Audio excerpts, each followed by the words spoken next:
Hi, I'm Martha. I'm almost 68 now, and I've been a widow for a while. This big old house has been my home for over 4 decades, filled with more memories than I can count, some good, some bad.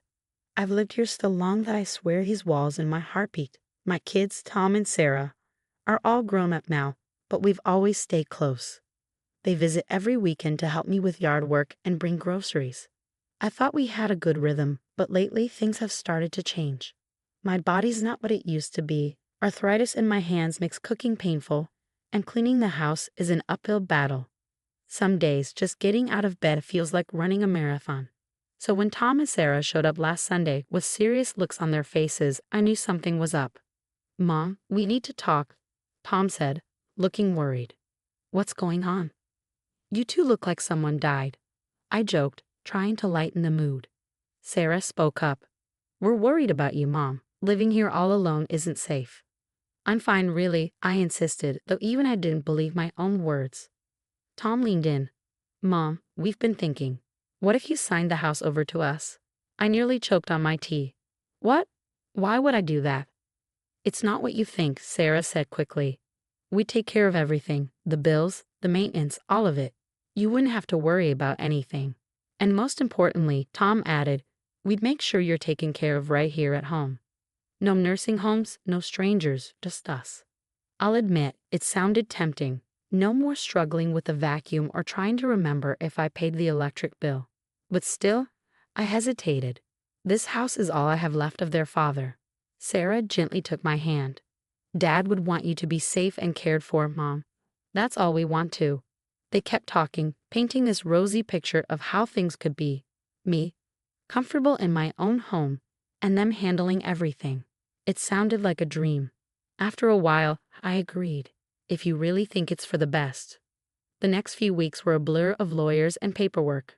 I signed dotted lines and initialed here and there, and before I knew it, the house, the home I have lived in for 40 years, was no longer mine.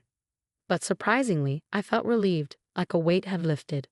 My kids loved me, and I trusted they would take care of me. Everything was going to be fine. "To new beginnings," Tom said, raising a glass of champagne after the final papers were signed. Sarah hugged me tight. "We've got you, Mom, always." I smiled, looking around at the familiar walls, the faded photos, the worn furniture. Everything was going to stay the same, just better. Or so I thought. But things didn't get better. In fact, they got worse. My health took a nosedive. One day, I was managing, and the next, I was struggling to make it to the bathroom without feeling like I'd pass out.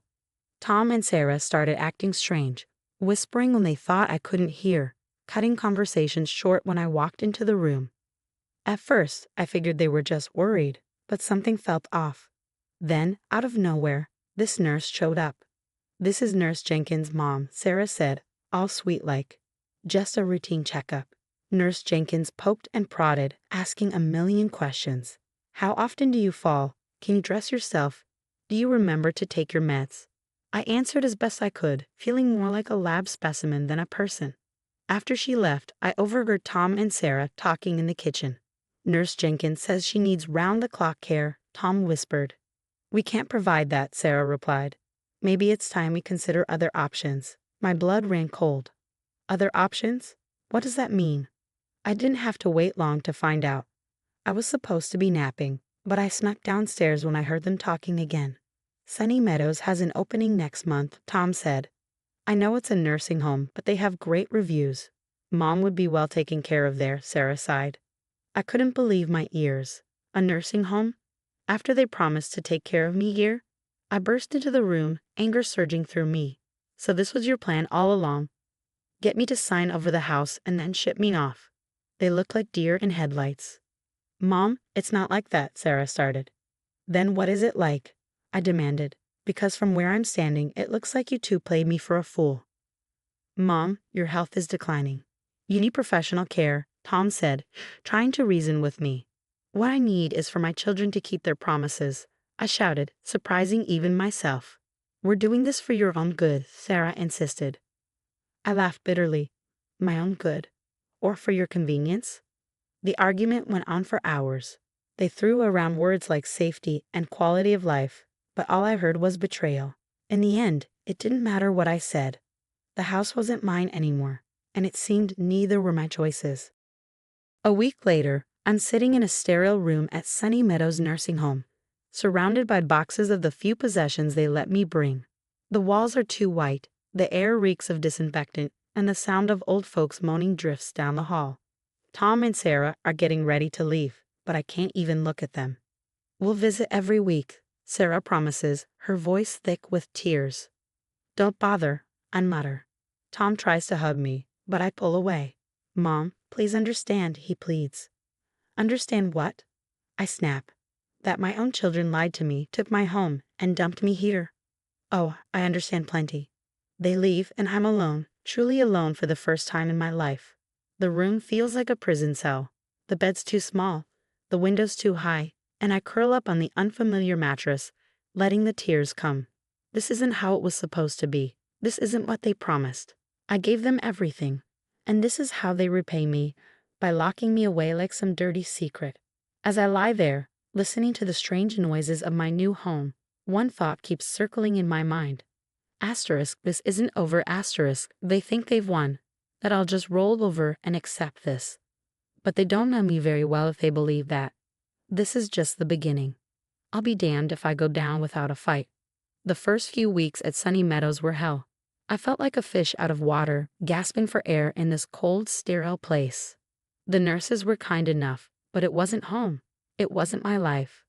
One day, I was sitting in the common room, staring out the window and feeling sorry for myself, when this spitfire of an old lady plopped down next to me. "You look about as happy as a cat in a bathtub," she said, grinning. "Name's Gladys. What's your story, honey?" For some reason, I spilled my guts to her. Maybe it was the look in her eyes, like she'd seen it all before. "Damn kids," Gladys muttered when I finished. Sounds a lot like what happened to me. But you know what? I ain't rolling over, and neither should you. She told me about her grandson, Mike, a hotshot lawyer who specializes in elder rights. The next thing I knew, Mike was sitting across from me, all serious in his fancy suit.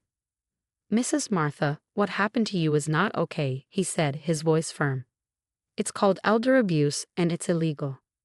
"Elder abuse," I repeated, the words tasting bitter in my mouth, but they're my children. Mike leaned forward. "Family or not, what they did was wrong. You have rights, and we're going to fight for them." He explained terms like financial exploitation, emotional abuse, and neglect. It was like he was speaking a new language, but one that finally gave words to what I've been feeling. "You're not alone," Mike assured me. "I've seen cases like yours before. We can build a case, but we need evidence." So I started documenting everything, every broken promise, every unanswered call, every detail of how they tricked me out of my home. Gladys introduced me to other residents with similar stories. Edna, whose son emptied her bank accounts, and George, whose daughter dumped him here and never visits. We started meeting regularly, sharing our stories and supporting each other. It felt good to have a purpose again. "We're not just going to sit here and take it," George declared one day. "We're going to fight back." Mike put us in touch with a support group for elder rights, and suddenly, I wasn't just a victim anymore. I was an advocate, a fighter. I started physical therapy, determined to get stronger. I researched laws and regulations, filling notebook after notebook with information. One night, lying in bed, I realized I wasn't sad anymore. I was angry, and that anger was fuel. "You picked the wrong old lady to mess with, kids," I muttered to myself. "Mama's coming for you, and she's bringing hell with her." The next morning, I march into Mike's office, leaving my walker abandoned in the corner. "I'm ready," I announce, fire burning in my chest. "Let's take them down." Mike grins. "That's what I like to hear, Mrs. Martha. Let's get to work." As we sit and plan our next move, I feel more alive than I have in months. My kids thought they could brush me aside, forget about me, but they're about to learn the hard way. Never underestimate a pissed-off old lady with nothing left to lose. This fight is just getting started, and I'll be damned if I don't come out on top. They wanted to put me away and forget about me. Well, I'm about to become unforgettable. Mike and I hit the ground running, building our case brick by brick. We gathered every scrap of evidence, bank statements, property records, even recorded conversations. It was like piecing together a jigsaw puzzle of betrayal. Meanwhile, elder abuse cases started making headlines. Some big-shot celebrities' kids had pulled the same stunt, and suddenly, Everyone was talking about it. I saw my chance and took it. I went on local news, told my story, and before I knew it, it went viral. My wrinkled face was plastered across the internet, my story shared thousands of times. People were outraged, demanding justice. Tom called me, panic in his voice. "Mom, what are you doing? This is destroying us." "Karma's a asterisk, asterisk, asterisk, asterisk, isn't it?" I shot back before hanging up. Sarah lost her job at the bank. Tom's law firm put him on leave. Their perfect little lives were crumbling, and I couldn't find it in me to care. The state launched a full-scale investigation into Sunny Meadows and my case. Turns out, there was a lot of shady stuff going on there that had nothing to do with me.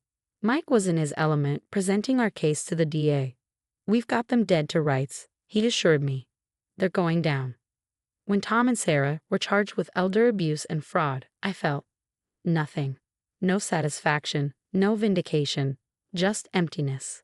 The day of the trial came, and I walked into that courtroom with my head held high.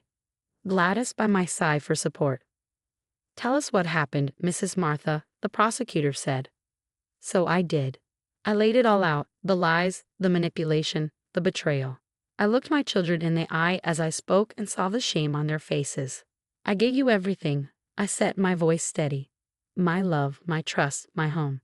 And you threw it all away for what? A quick buck."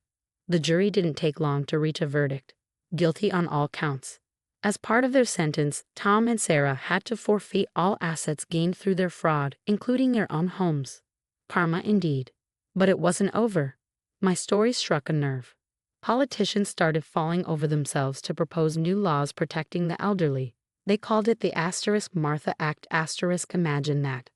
After it was all said and done, Gladys made me an offer I couldn't refuse. "Come live with me, you old bat," she said affectionately.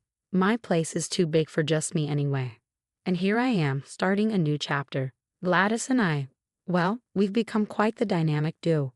We travel around, speaking at conferences, sharing our stories, and fighting for those who can't fight for themselves.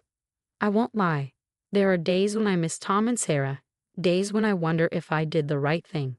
But then I remember all the other Marthas out there, all the mothers and fathers being taken advantage of by their own flesh and blood. And I know I did what needed to be done. My name is Martha, and this is my story. A story of betrayal, yes, but also of resilience. Of finding strength when you think you've got nothing left, of standing up and saying asterisk, no more asterisk. To all you kids out there thinking of pulling a fast one on your parents, remember this. We may be old, but we're not dead, and we sure as hell aren't going down without a fight. So think twice before you cross us, 'cause karma? She's always watching, and she's got a mean right hook. Now, here's something to chew on. If you were in Martha's shoes, would you have taken your kids to court or tried to forgive them? There's no easy answer. On one hand, they betrayed her trust.